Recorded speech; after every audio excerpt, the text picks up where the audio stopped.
समर्थ भट्ट, प्रदेश मंत्री, अखिल भारतीय विद्यार्थी परिषद गुजरात प्रदेश।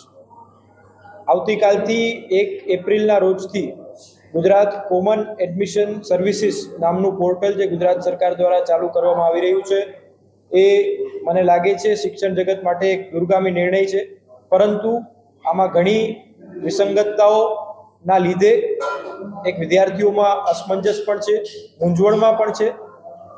જે વિવિધ પ્રશ્નો એવા છે કે જે હેલ્પ સેન્ટરો છે એમનો પરિપત્ર તો થયો છે, પરંતુ આ હેલ્પ સેન્ટરો આજે કોઈ પણ જગ્યાએ સક્રિય નથી, અથવા તો સક્રિય છે તો તેમનો પૂરતો પ્રચાર પ્રસાર સરકાર દ્વારા કરવામાં નથી આવ્યો। આ આખા એ પોર્ટલને લઈને કઈ પ્રકારની પ્રોસેસ રહેશે, કઈ પ્રકારના એમાં પ્રોવિઝન્સ રહેશે, એના માટેની જાહેર કાર્યક્રમો અથવા તો એક પ્રચાર પ્રસારના કાર્યક્રમો એ શિક્ષણ વિભાગ દ્વારા કરવામાં આવ્યા નથી।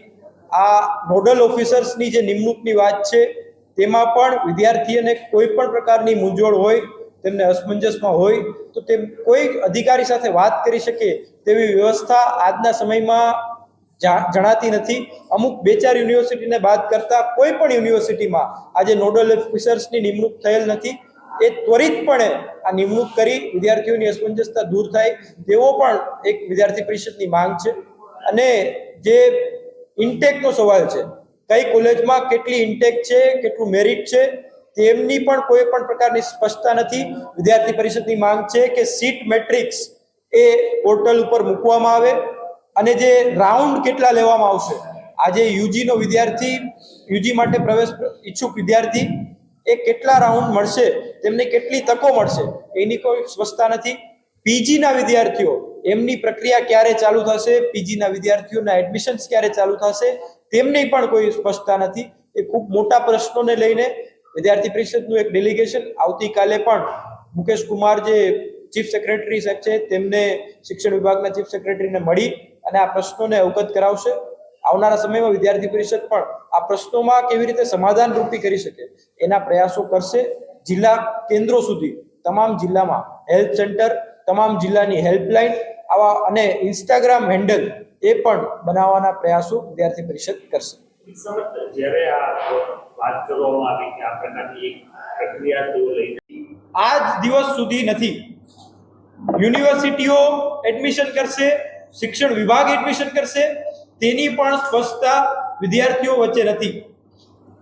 એક ખૂબ સારી સિસ્ટમ એ ઊભી કરવા જવાનો પ્રયાસ છે, પરંતુ આ સિસ્ટમ જ્યારે પહેલીવાર, આ સર્વિસ જ્યારે પહેલીવાર આખા રાજ્યભરમાં લાગુ થવા જઈ રહી છે ત્યારે આમના હેલ્પ સેન્ટરો, પરિપત્રમાં તો એ હેલ્પ સેન્ટરો છે, પરંતુ એ નસવાડીના, છોટાઉદેપુરના નસવાડીના વિદ્યાર્થી કઈ જગ્યાએ જઈને પોતાના પ્રશ્ન રજૂ કરે તેની કોઈ પણ માહિતી નથી। ડાંગના ચીખલીના વિદ્યાર્થી કઈ જગ્યાએ પોતાની વાત રજૂ કરે, કઈ મૂંઝવણ છે તો એ રજૂ કરે તેની કોઈ માહિતી નથી। કચ્છના નારાયણ સરોવરમાં, અબડાસામાં વિદ્યાર્થીને કોઈ પ્રશ્ન છે તો એ કઈ જગ્યાએ રજૂ કરે તેની કોઈ માહિતી નથી।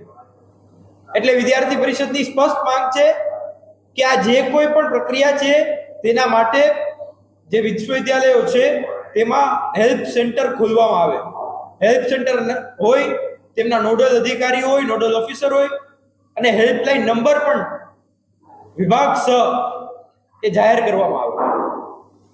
બીજી એક બહુ મોટી જે વિસંગતતા આપણને સૌને ધ્યાનમાં આવે છે, યુજીના વિદ્યાર્થીઓની વાત આમાં થઈ છે, પરંતુ પીજીના વિદ્યાર્થી, પોસ્ટ ગ્રેજ્યુએટના વિદ્યાર્થીઓ જે અત્યારે ઓલરેડી યુજી કરી રહ્યા છે તેમને અનુસ્નાતકના અભ્યાસ માટે તેમનું પોર્ટલ ક્યારે ખુલશે, તેમની પ્રક્રિયા ક્યારે થશે, તેમની ફીસ કેટલી રહેશે, તેમની તારીખો કઈ રહેશે એ વિશે કોઈ પણ માહિતી આજે પોર્ટલ પર અવેલેબલ નથી।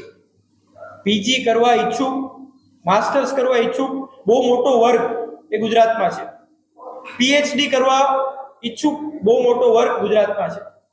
આ વિદ્યાર્થીઓ સાથે એમને ક્યારે તેમનો જવાબ મળશે એ પણ એક ખૂબ મોટો પ્રશ્ન આજે મને લાગે છે આપણા સૌ સમક્ષ છે।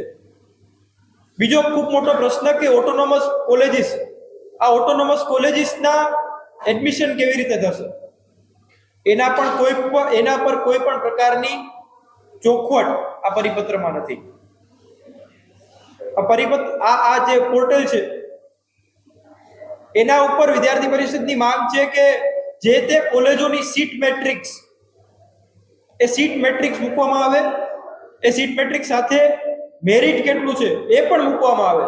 આજે વિદ્યાર્થીઓ પાસે જનરલની સીટ કેટલી છે, એસટી એસટી ઓબીસી એ સીટો કેટલી છે એ પણ મૂકવામાં આવે અને એડમિશન લે ત્યારે પણ એને ખબર પડે. એ વિદ્યાર્થી પરિષદની માંગ છે.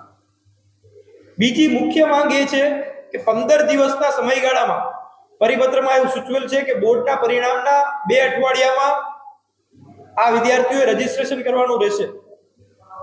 પરંતુ આખા ગુજરાતના બધા વિદ્યાર્થીઓ આ 3 અઠવાડિયામાં રજીસ્ટ્રેશન કરી શકશે કે કેમ એ પણ ખૂબ મોટો પ્રશ્ન છે. આ રજીસ્ટ્રેશન નથી વંચિત રહી ગયેલા વિદ્યાર્થીઓ સાથે શું થશે, એમના માટે કઈ જુદી પ્રોસેસ છે અથવા તો બીજું રાઉન્ડ ક્યારે રિલીઝ થશે એ પણ સ્પષ્ટતા આ પોર્ટલમાં નથી કે અથવા તો પરિપત્રમાં નથી.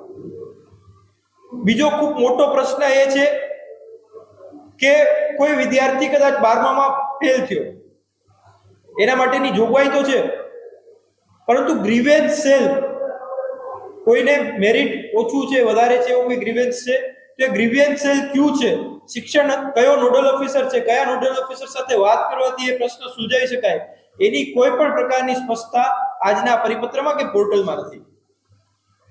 ત્યારબાદનો એક મુખ્ય પ્રશ્ન એ છે કે જ્યારે લોકસભાનું ચૂંટણીનું પર્વ એ ઘોષણા પણ ઇલેક્શન કમિશને કરી છે. બધી કચેરીઓ, બધી જ સરકારી કચેરીઓ જ્યારે આ પ્રક્રિયામાં, ચૂંટણી પ્રક્રિયામાં સંડોવાયેલ છે ત્યારે, એના કાર્યમાં વ્યસ્ત છે ત્યારે વિદ્યાર્થીઓને જે ઈડબ્લ્યુએસ સર્ટિફિકેટ છે, જાતિગત આધારનું સર્ટિફિકેટ છે, ડોમિસાઇલ સર્ટિફિકેટ છે, સરકાર એવું કહે છે કે જૂન પહેલા એડમિશન પતાવવું છે, પરંતુ આ સર્ટિફિકેટો જ અખિલ ભારતીય વિદ્યાર્થી પરિષદ ગુજરાત પ્રદેશની આ પ્રેસ વાર્તામાં આપ સૌ મીડિયા મિત્રોનું હાર્દિક સ્વાગત છે. સૌપ્રથમ આ પ્રેસ વાર્તામાં આપણી વચ્ચે ઉપસ્થિત અમારા મુખ્ય નેતૃત્વ કરતા સમર્થભાઈ ભટ્ટ કે જેઓ હાલ ગુજરાત પ્રદેશ મંત્રી એબીવીપી જેવી જવાબદારી વહન કરી રહ્યા છે. તેમની જમણી બાજુએ બેન નેહલબેન જેઓ મૂળ પોરબંદરથી છે અને હાલ ગુજરાત પ્રદેશ સહમંત્રી તરીકેની જવાબદારી વહન કરી રહ્યા છે. સાથે જ ભરતભાઈ પ્રજાપતિ જેઓ હાલ કર્ણાવતી મહાનગરના મંત્રી તરીકેની જવાબદારી વહન કરી રહ્યા છે. મારું નામ મીત ભાવસાર, પ્રદેશ મીડિયા સંયોજક અને રાષ્ટ્રીય કારોબારી સદસ્ય એવી જવાબદારી.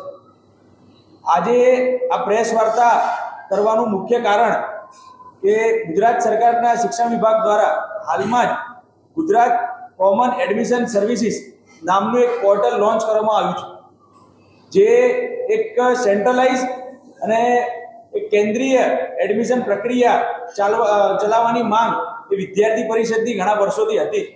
તો એ બાબતે ગુજરાત સરકાર દ્વારા આ એક પોર્ટલ લોન્ચ કરવામાં આવ્યું છે, જેમાં કેટલીક સારી બાબતો તો કેટલીક વિસંગતતાઓ તો કેટલું કન્ફ્યુઝન, અસમંજસ એ સામે આવ્યા છે. આની વધુ માહિતી મૂકવા માટે હું અમારા પ્રદેશ મંત્રી શ્રી સમર્થભાઈ ભટ્ટને આગ્રહ કરું છું. આપ સૌ મીડિયા મિત્રોનો પણ હું આભાર માનું છું.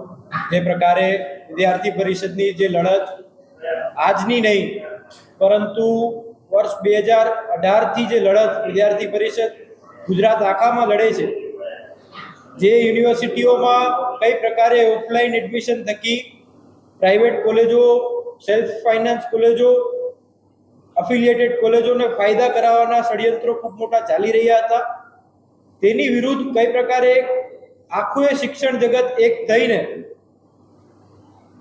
આવી એક એડમિશન પ્રોસેસ કરે એ વિદ્યાર્થી પરિષદની માંગ રહી છે.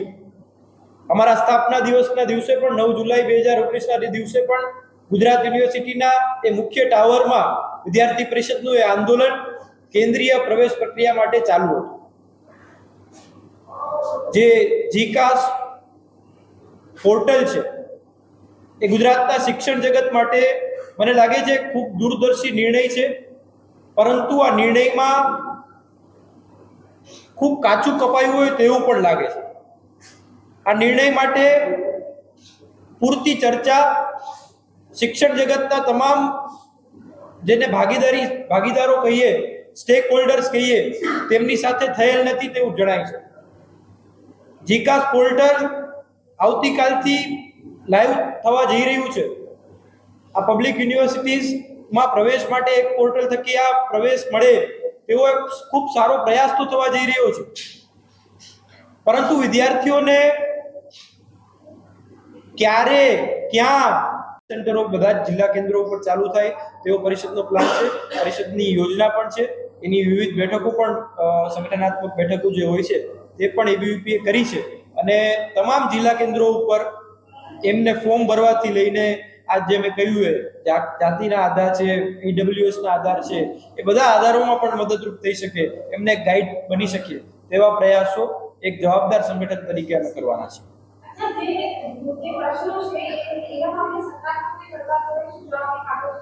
આવતીકાલે વિદ્યાર્થી પરિષદનું એક ડેલિગેશન પ્રદેશ મંત્રી, પ્રદેશ સહમંત્રીની નેતૃત્વમાં એ મુકેશ રાવજીને મળવા જઈ રહ્યું છે.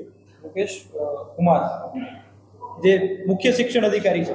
આવતીકાલે અખિલ ભારતીય વિદ્યાર્થી પરિષદનું ગુજરાત પ્રદેશનું એક ડેલિગેશન મુકેશ કુમારજી જે ચીફ સેક્રેટરી છે તેમને આ વિવિધ પ્રશ્નો મેં જે આપની સમક્ષ મૂક્યા છે એમની સાથે ચર્ચા કરી આમાં કેવી રીતે વિદ્યાર્થીઓને ફાયદો થઈ શકે અને વિદ્યાર્થી પરિષદ પણ કેવી રીતે સરકારને જ્યાં કોઈ પણ પ્રકારની જરૂર હોય ત્યાં કઈ પ્રકારે વિદ્યાર્થીઓની સુવિધા માટે ઉપલબ્ધ રહી શકે તે પ્રયાસ વિદ્યાર્થી પરિષદ આવતીકાલે મળી ગાંધીનગર ખાતે કરવાનો છે.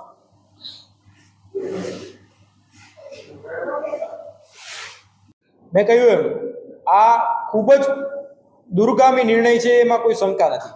જીકાસ એ વિદ્યાર્થીના અને તમામ શિક્ષણ જગતના સ્ટેક હોલ્ડર્સના ખૂબ મહત્વનો વિષય છે. પરંતુ એમાં સ્ટેક હોલ્ડર્સ સાથે ચર્ચા થઈ હોય, યુનિવર્સિટીના આટલા તજજ્ઞ વીસીઓ, આટલા શિક્ષણના ખૂબ જાણકાર વ્યક્તિઓ આજે ગુજરાત પાસે છે, ત્યારે એમની સાથે કેટલી ચર્ચા થઈ છે મને લાગતું નથી. આજે કોઈ એક એસી ચેમ્બરમાં બેસીને આપ સૌ જાણકાર જ છો, એ એસી ચેમ્બરથી કઈ પ્રકારે આખું શિક્ષણ વિભાગ ચાલે છે એના પણ આપ સૌ જાણકાર છો. એટલે મને લાગે છે આખા શિક્ષણ જગત સાથે આમાં ચર્ચા થઈ નથી. અમે તો ઈચ્છીએ છીએ એક વિદ્યાર્થી સંગઠન તરીકે અમને પણ ચર્ચા કરે. કોઈ પણ વિદ્યાર્થી સંગઠન જે કેમ્પસમાં ઉપસ્થિત છે એમના મદદ લઈને એમની પ્રશ્ન શું છે એ જાણીને સરકાર આમાં આગળ કાર્યવાહી કરે અને એ પ્રશ્નોને સોલ્વ કરે, એના પ્રયાસો કરે એવું ઈચ્છીએ છીએ.